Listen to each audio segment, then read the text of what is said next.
हमर तो हर जोड़ी बनल रहतोगे जान जान जान जान जान। Music by Prince Studio.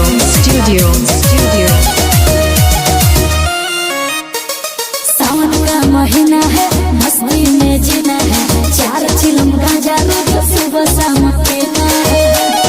ये सोना सावन का महीना है, मस्ती में जीना है, 4 चिलम गांजा रोज सुबह शाम पीना है।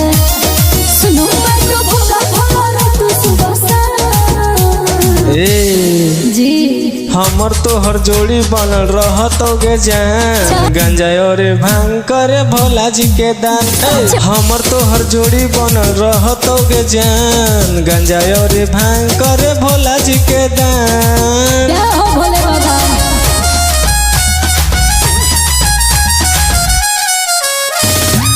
Music by Prince Studio.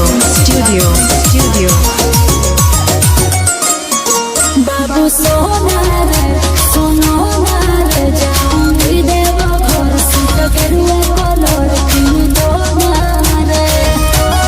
ए बाबू सुनना जन करिले 16 सुमारी गे मंगी हो बाबा से हमरे प्यारी गे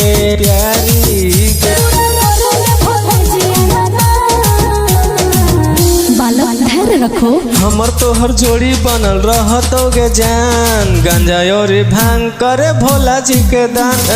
हमर तो हर जोड़ी बनल रहतोगे जान गंजा और भांग करे भोला जी के दान।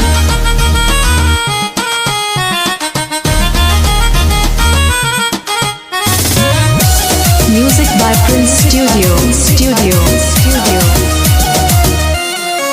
ओ दीवाना रे घर जाना रे चूड़ी संखा बोला जिसमें लिखा बोला ले आना रे। ए बाबू धर ले भैया झे हम गाड़ी गे चल जइबै बाबा के दुआरी गे।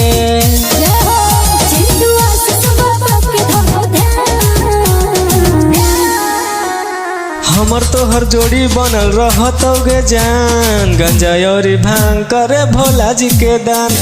हमर तो हर जोड़ी बनल रहतोगे जान गंजा और भांग करे भोला जी के दान।